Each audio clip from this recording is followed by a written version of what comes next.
स्वागत है आप सबका 10 की कमाई में। और मार्केट मास्टर्स हमारी खास सीरीज में आज हमारे साथ कार्यक्रम में शामिल हो रहे हैं निप्पॉन इंडिया म्यूचुअल फंड के हेड ऑफ इक्विटी रिसर्च और जाने माने फंड मैनेजर आशुतोष भार्गव साहब।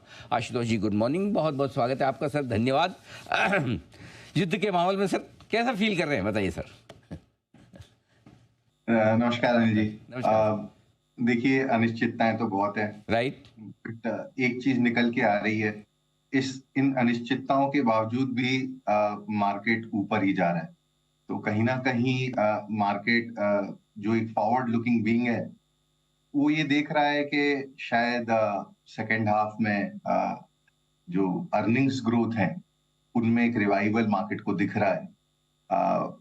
और मार्केट में वो सब सेक्टर्स जहां घरेलू डिमांड का टिल्ट है, जहां डोमेस्टिक डिमांड इंप्रूवमेंट का टिल्ट है, आई थिंक वो इस न्यूज फ्लो के बियॉन्ड अभी भी अच्छा कर रहे हैं। और जैसा मैं अभी आपको सुन रहा था, हम एक ऐसे वातावरण में हैं जहां वैश्विक जो इंफॉर्मेशन है, अगले 3 साढ़े 3 साल तक अगर हम सोचे हमें कोई रिस्पाइट मिलने वाला है, उसमें ऐसा कुछ होने नहीं वाला।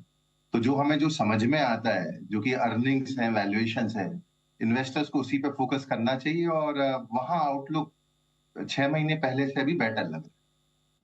ओके, ये अच्छी बात आपने बताई कि हो सकता है बाजार इस बात का इंतजार कर रहा हो कि धीमे धीमे अर्निंग्स बेहतर होंगी और उस हिसाब से खरीदारी करनी चाहिए। एक और चीज़ जो बड़ी इंटरेस्टिंग दिख रही है, वैसे आप जैसे फंड मैनेजर्स और आप जैसे फंड तो लगातार बाजार को सपोर्ट देते आए हैं, ऐसे मुश्किल माहौल में आपने खरीदारी की, इसीलिए शायद हम घटे नहीं। लेकिन अब एफआईज की तरफ से भी वापस से पैसा आता दिख रहा है। इस बदले हुए माहौल को कैसे देख रहे हैं आप और इससे कितना फायदा मिल सकता है आगे? देखिए, फ्लोज तो अच्छे बने हुए हैं, बट साथ में सप्लाई भी है। तो मैं मानता हूं ये दोनों चीजें एक दूसरे को नेगेट करती हैं। और फ्लोस अपने आप में कोई बड़ा कारण नहीं हो सकते मार्केट्स के ऊपर जाने के लिए। इसके साथ ही मैं ये भी कहना चाहूंगा कि लास्ट ईयर कई सारे चैलेंजेस थे इकोनॉमी को और अर्निंग्स को। इलेक्शंस रहे, उसके बाद सरकारी खर्चे में थोड़ी कमी आई, वेदर डिस्टर्बेंसेस भी रहे थे। उसके अलावा वैश्विक बाजारों में भी मंदी थी, एक्सपोर्ट्स हमारे वीक थे, मॉनेटरी पॉलिसी टाइट थी। इन सभी चीजों में यहाँ पे हमको अभी इम्प्रूवमेंट दिख रहा है। आरबीआई बहुत सपोर्टिव है, गवर्नमेंट का खर्चा बढ़ गया है, इन्फ्लेशन कंट्रोल में है। और एक्सपोर्ट के बियॉन्ड अगर हम डोमेस्टिक डिमांड रिलेटेड काफी सारे सेगमेंट्स में बेस इफेक्ट भी हमारा काफी सपोर्टिव है। तो मेरे ख्याल से फ्लो से ज्यादा, बिकॉज जितना भी फ्लो आएगा मेरे हिसाब से प्राइमरी मार्केट में आईपीओ, क्यूआईपी, एफपीओस, ये तो स्ट्रॉन्ग बनी रहेंगी। तो फ्लोस बड़ा कारण नहीं हो सकता। ये इनफैक्ट मार्केट को एक तरीके से कैप करेंगे मार्केट के अपसाइड को। बट जैसे जैसे अर्निंग आती रहेगी उस पर कॉन्फिडेंस बढ़ता जाएगा। आई थिंक ये जो न्यूज फ्लो है, ग्लोबल न्यूज फ्लो और जो पॉलिटिकल न्यूज फ्लो है, उसको मार्केट दरकिनार करते हुए सेकेंड हाफ में बाजार शायद आगे ही बढ़े। तो ये बिल्कुल अच्छी बात है कि ग्लोबल नॉइस में ज़्यादा चिंता और घबराने की ज़रूरत है नहीं। एफआईज के फ्लोज भी काफ़ी बेहतर होते हुए दिख रहे हैं, लेकिन अल्टीमेटली फंडामेंटल्स ज़्यादा जरूरी है। अब आइए सर, एक ही चिंता हमारे लिए जनरली रहती है, बाकी सब तो हमारे इन्फ्लेशन कंट्रोल में सब कुछ है, लेकिन ये कच्चा तेल जो $78 के आसपास अब स्टेबल होता हुआ दिख रहा है, क्या लगता है आपको, क्या ये लंबा चल सकता है, असर पड़ेगा या फिर शॉर्ट टर्म है? कैसे आप देख रहे हैं इस कच्चे तेल के दाम और इसका असर? अनिल जी, सच्चाई ये है कि बहुत सारे एक्सपर्ट हैं पर किसी को मालूम नहीं है यहाँ से होने क्या वाला है। तो अगर हम ये मान के चले कि रफली $10 की ऑयल में बढ़ोतरी होती है साल भर में ऑन एन एवरेज, जैसे भी समीकरण आगे बढ़ते हैं, तो $10 ऑयल बढ़ने से इंडिया का जो ट्रेड डेफिसिट है वो हार्डली $15 बिलियन का उसमें पूरे साल में चेंज आता है। $10 ऑयल अगर पूरा का पूरा अगर कंज्यूमर को पास ऑन हो भी जाता है ऑयल मार्केटिंग कंपनी के द्वारा, तो 30 से 35 बेसिस पॉइंट का इन्फ्लेशन बढ़ता है।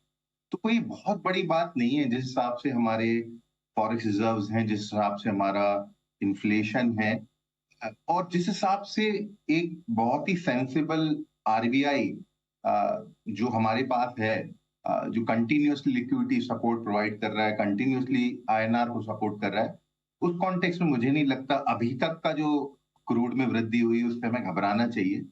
अब यहाँ से वो $80 के अगर ऊपर जाता है, $100 की तरफ, तो डेफिनिटली समीकरण चेंज होंगे। पर अभी तक जो हमने $65 से 78-79 तक की ब्रेंट क्रूड ऑयल में वृद्धि देखी है, मुझे नहीं लगता उससे कुछ खास मैक्रो पर या अर्निंग्स पर फर्क पड़ेगा। ठीक बात है। ऐसे में सर सवाल ये कि किस तरह का पोर्टफोलियो बनाना चाहिए, कहाँ निवेश करना चाहिए? एक तो और ये सब ग्लोबल माहौल से प्रभावित होने वाले सेक्टर्स हैं, दूसरी तरफ भारतीय इकोनॉमी वाले हैं। आप कहाँ कंफर्टेबल हैं, कहाँ बुलिश हैं? देखिए, न्यूज़ फ्लो और fundamental definitely domestic oriented sectors के लिए बेहतर है। ग्लोबली अनिश्चितताएं बनी हुई हैं।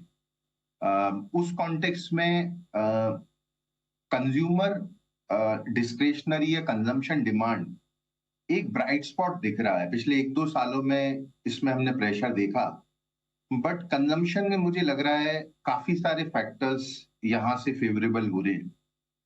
इंडिया में बैंक डिपॉजिट रेट जम के घट रहे हैं, ईएमआई जम के घट रही हैं। इसके अलावा इन्फ्लेशन कंट्रोल में है, मॉनसून बेहतर दिख रहा है। अगले 6 महीने में बहुत सारी बातें पे कमीशन को लेकर होने वाली हैं, तो एक वो सपोर्ट है।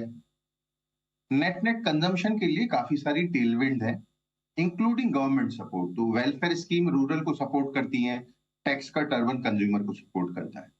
तो मुझे लगता है कि यहाँ से अगले 6-12 महीने में कंजम्पशन और पर्टिकुलरली डिस्क्रिशनरी कंजम्पशन में अर्निंग्स में काफी विजिबिलिटी स्ट्रांग हो रही है, और मुझे लगता है यहाँ से मार्केट को ऊपर ले जाने में कंज्यूमर और कंज्यूमर डिस्क्रिशनरी सेक्टर का खासा योगदान रहेगा। और उससे रिलेटेड जो लेंडर्स भी हैं, क्योंकि लेंडर्स के लिए भी आरबीआई बहुत सपोर्टिव रहा है, ना केवल लिक्विडिटी और रेट कट पर्सपेक्टिव से, बट जो भी हमने पिछले 2-3 महीनों में रेगुलेटरी चेंजेस देखे, वो भी लेंडर्स के लिए काफी सपोर्टिव है। तो कंज्यूमर और लेंडर्स मुझे लगता है यहाँ से मार्केट्स को ऊपर लेके जाएंगे, और इसी तरीके का पोर्टफोलियो निपॉन में हम ज्यादा से ज्यादा स्ट्रेटेजीज में इसमें ओवरवेट रखते हुए बना रहे हैं।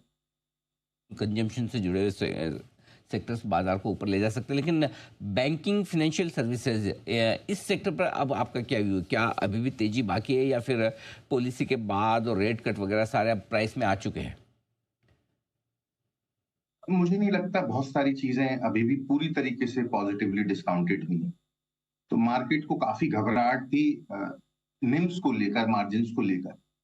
पर जो आरबीआई ने अभी तक किया है, खास करके जो सीआरआर कट हमने अभी देखा, अनाउंसमेंट उसका, या जो भी हम लिक्विडिटी रिलेटेड मेजर्स देख रहे हैं या अदर रेगुलेटरी मेजर्स देख रहे हैं, इससे जो एक डर था मार्जिन्स को लेकर वो कम होता है, जो डर था ग्रोथ को लेकर वो कम होता है। एसेट क्वालिटी का कंसर्न है नहीं। और बात रही वैल्यूएशंस की, तो वो भी अभी बाजार के रेस्ट ऑफ द मार्केट की तुलना में काफी सपोर्टिव है।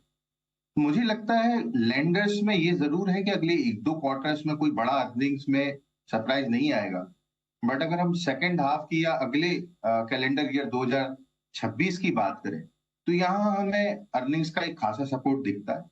और ब्रॉड बेस्ड लेंडर्स, तो ना केवल लार्ज बैंक्स और प्राइवेट बैंक्स, मुझे लगता है NBFC, small banks, public sector bank, private sector bank, I think पूरा pack in general growth visibility और वैल्यूएशन के लिहाज से आई थिंक काफी स्ट्रांगली पोजीशन्ड है। और यहाँ हमारा ओवरवेट बना हुआ है, और आपके दर्शकों को भी इस सेक्टर से बेटर प्राइस रिवॉर्ड जो बना हुआ है उसकी तरफ ध्यान देना चाहिए, ऐसा मैसेज मैं देना चाहूंगा। बिल्कुल ठीक बात है। तो ये आपके लिए ध्यान में रखने वाली सारी सारी चीज़ें। बहुत बहुत धन्यवाद आशुतोष सर, आपका समय देने के लिए और विस्तार से बताने के लिए पूरे बाजार के डायरेक्शन पर। Thank you so much.